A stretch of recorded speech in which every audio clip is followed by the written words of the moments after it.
Buru Beltza elkarteak tokiko ardi buru beltzaren zaintzaren alde lan egiten du. Agazahunekin etxaldeak bizi daitezen. On avait la volonté de s'installer avec des brebis tête noire et on n'a pas trouvé suffisamment de bêtes pour constituer notre troupeau, donc on a pris des basco-bernaises pour compléter. Et dans l'idée ensuite, grâce à notre renouvellement, notre propre renouvellement, au fur et à mesure de la réforme, d'agrandir notre troupeau de tête noire. Donc le but est d'avoir un troupeau entier en tête noire. Nous tenions à partir en tête noire parce que c'est une race qui nous tient à cœur, mais sans vraiment avoir des fondements très précis. Voilà, c'est une race qui nous plaît, qu'on trouve jolie, qui a une réputation rustique.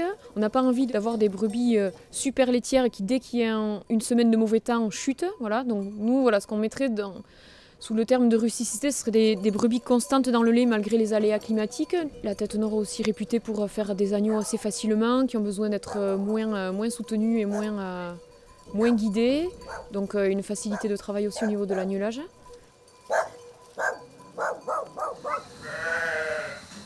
Enetzat ardi buru beltza da ardi hemengo ardia karismo gehiago duena.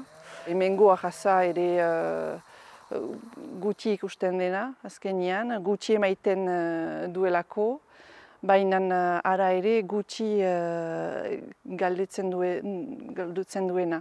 Esne gutxi saltzen dut, baina ara ere fresak gutxiekin. Azkenean sistema horrekin untsatatzen niz. Esne gutxi xoaten emaiten du, baina denbora gehiago ere pasten du kanpoan, eta horrek konpentsatzen du behar esne gutxi emaitea. Eta hau maiatzetik eta ikainetik deia mendiratik egiten aldirenez, zuen gehiago egiten ditugu etxean, etxalde txipia baitugu. Gu hartako goizik igan behar ditugu mendirat, biziki dependiente begira kanpoko bazketaz, eta ez bagintuzke goizik egiten al, bazka gutxo inen gintin. Enetako nena buru beltza arraza da, etxalde untarako hasteko. Guk saltzen duk ez ni, ordin interesa horro hartan duk ez nian zinezun ukaitia. Gero licentzia ipadenez arrazetan ez dakit txobea, mena guk jagu etxen kalitatian horro untsatuk. Horro egiten dugu hartako bai mamita bat balin bada edo ikusten bat dugu gainti bat atxipiago edo behezten dugu edo saltzen edo ez nian hun ukaiteko. C'est une race laitière, mais qui ne répond pas aux exigences actuelles de l'agro-industrie. Donc à la limite, c'est peut-être une faiblesse, mais on peut en faire une force. Parce qu'en contrepartie, elle a un super lait. Et ses qualités fourragères, plus la tête noire à côté, c'est comme ça qu'on arrive à avoir des fromages vraiment d'exception.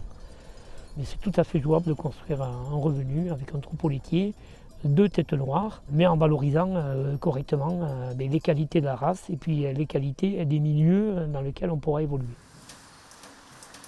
Ene ardiak ez dute klasaik, barkatu, baina ez dira politak, ez dute adar handirik.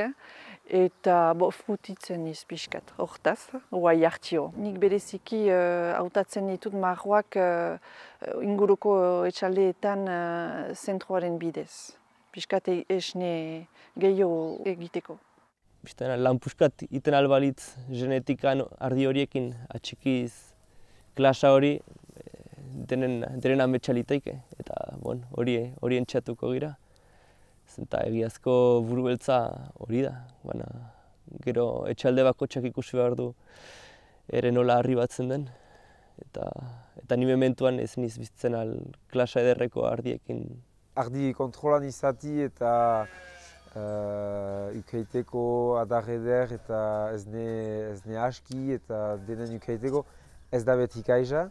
Nahi gynuke dena uken ez ni eta izigarriko adar ederrak.